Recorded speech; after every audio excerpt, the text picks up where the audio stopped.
بسم اللہ الرحمن الرحیم۔ عن ابی سعید الخدری قال رسول اللہ صلی اللہ علیہ وسلم من آل ابنتین او ثلاث بنات او اختین او ثلاث اخوات فصبر علیہن واطمعہن وسقاہن وکساہن من جدتہ وعدبہن ورحمہن وأحسن الیہن ویتق اللہ فیہن حتی یمتن او یموت عنہن فلہ الجنہ۔ ابو سعید خدری رضی اللہ عنہ سے مروی ہے، انہوں نے بیان کیا کہ رسول اللہ صلی اللہ علیہ وسلم نے فرمایا، جس نے 2 یا 3 بیٹیوں یا 2 یا 3 بہنوں کی پرورش کی اور یہ ذمہ داری صبر و استقامت کے ساتھ نبھائی، فصبر علیہن، اس پر جزا فضا نہیں کی کہ لڑکیاں پیدا ہو گئی، اب کیا بنے گا، وَأَطْعَمَهُنَّ وَسَقَاهُنَّ وَكَسَاهُنَّ مِنْ جَدَتِهِ، اور جو ثروت خدا نے بخشی تھی اس سے فائدہ اٹھا کر انہیں کھلایا پلایا پہنایا، انہیں تہذیب سکھائی، وَعَدَّبَهُنَّ وَرَحِمَهُنَّ وَأَحْسَنَ عَلَيْهِنَّ وَيَتَّقِ اللَّهَ فِيهِنَّ، انہیں تہذیب سکھائی، ان کی شادیاں کیں، ان کے ساتھ حسن سلوک سے پیش آیا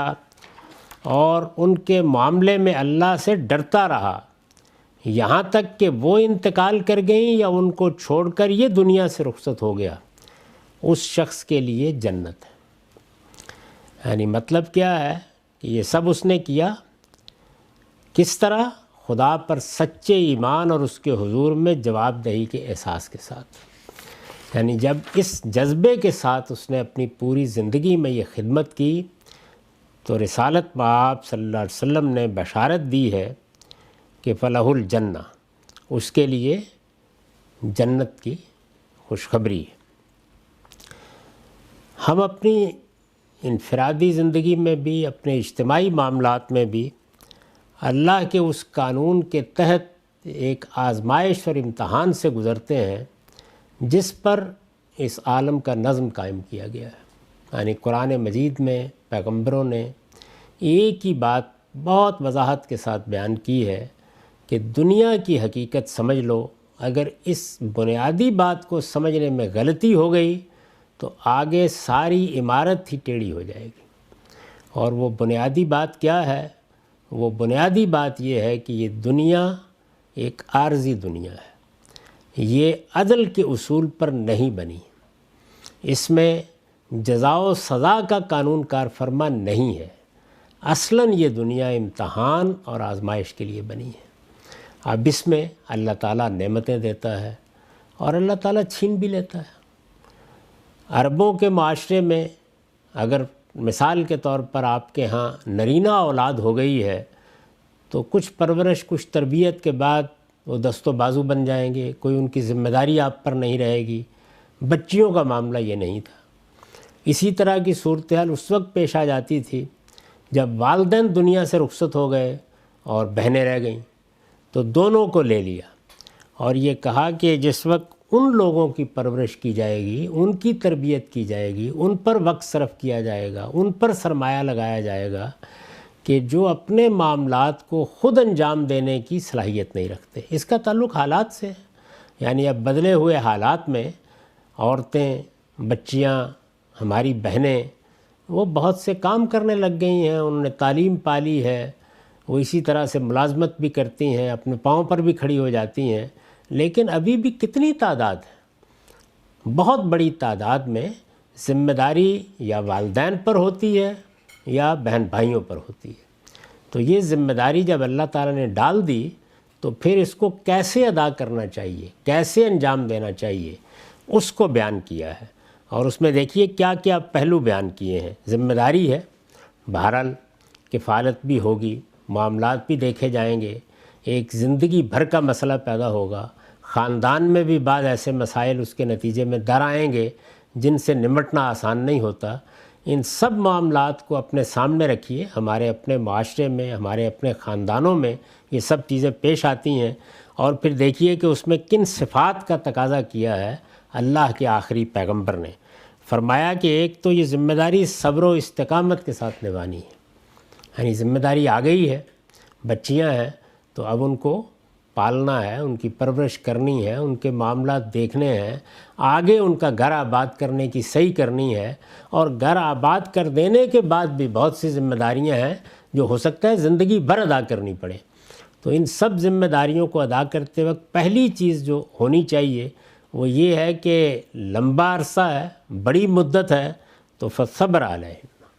یعنی اس کے اوپر صبر و استقامت کا رویہ ہو، صبر و استقامت کے ساتھ یہ ذمہ داری نبھائی جائے۔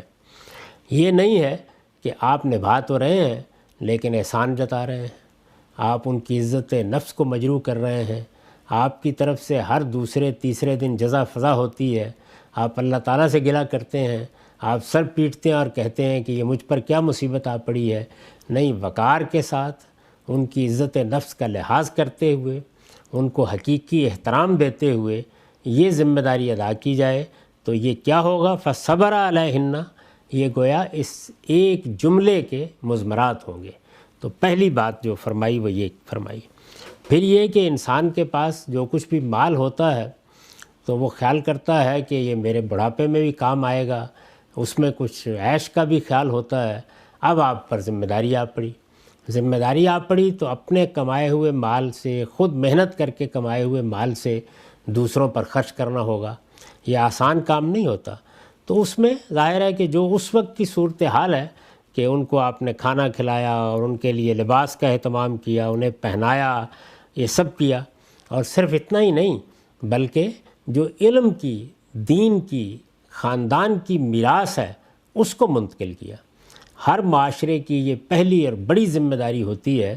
کہ جو بچے اس کی آغوش میں ڈالے جائیں ان کو وہ پہلے جو کچھ اس کے پاس ہے وہ دیانتداری کے ساتھ منتقل کرے۔ یعنی ایسا نہیں ہو سکتا کہ بچوں کے سامنے آپ حقائق کی پہلی مرتبہ دریافت کا طریقہ اختیار کریں، بلکہ سوسائٹی کی روایات، سوسائٹی کا رواج، سوسائٹی کا عرف پہلے وہ منتقل ہوتا ہے۔ اسی طرح ماضی کا علم منتقل ہوتا ہے، تو اس کو بھی ایک لفظ میں ادا کر دیا ہے وَأَدَّبَهُنَّ، کہ آپ نے انہیں تہذیب سکھائی۔ پھر یہ کہ ان کے معاملات کو دیکھا، سراپا شفقت رہے، شادیاں کیں، ان کے ساتھ اچھا حسن سلوک کا رویہ اختیار کیا، اللہ سے ڈرتے رہے، ہمیشہ یہ خیال رہا کہ پروردگار ہم سے کوئی غلطی نہ ہو جائے، کوتاہی نہ ہو جائے، ایسا نہ ہو جائے کہ ہم کسی ایسے اقدام کے مجرم قرار پا جائیں کہ جو ان کے لیے نقصان دہ ہو یا ہماری نیت اور ہمارے اخلاص پر جس سے حرف آئے۔ تو اگر اس طرح اللہ سے ڈرتے ہوئے، جب اللہ سے ڈرتے ہوئے کوئی کام کیا جائے گا تو اس میں خدا کا سچا ایمان ہوگا، اس کے حضور میں جواب دہی کا احساس ہوگا، اور بندہ یہ خیال کر کے خلوت میں، جلوت میں جو کچھ کرے گا اپنے آپ کو اللہ کے سامنے جواب دہ سمجھ کے کرے گا۔ تو بچیوں کے معاملے میں، بہنوں کے معاملے میں اگر یہ رویہ رکھا اور اس کے بعد اللہ کی طرف سے وہ وقت آ گیا کہ یا وہ دنیا سے رخصت ہو گئیں، یعنی مطلب یہ ہے کہ جو ذمہ داری اللہ نے ڈالی تھی وہ ذمہ داری پوری ہو گئی، اور یا بندہ اس دنیا سے رخصت ہو گیا، تو ارشاد فرمایا کہ اگر یہ رویہ اختیار کیا ہے تو اس کا صلہ جانتے ہو کیا ہے؟ اس میں بہت سے گناہ معاف ہو جائیں گے، بہت سی غلطیوں اور کوتاہیوں کو پروردگار نظر انداز کر دے گا۔ یہی صبر، یہی استقامت، یہی خدمت، یہی تادیب، یہی تہذیب سکھانے کا عمل، یہ تمہارے لیے توشہ آخرت بنے گا، اور اللہ کے پیغمبر کی طرف سے تمہارے لیے جنت کی بشارت ہے۔ تو اللہ کے پیغمبر نے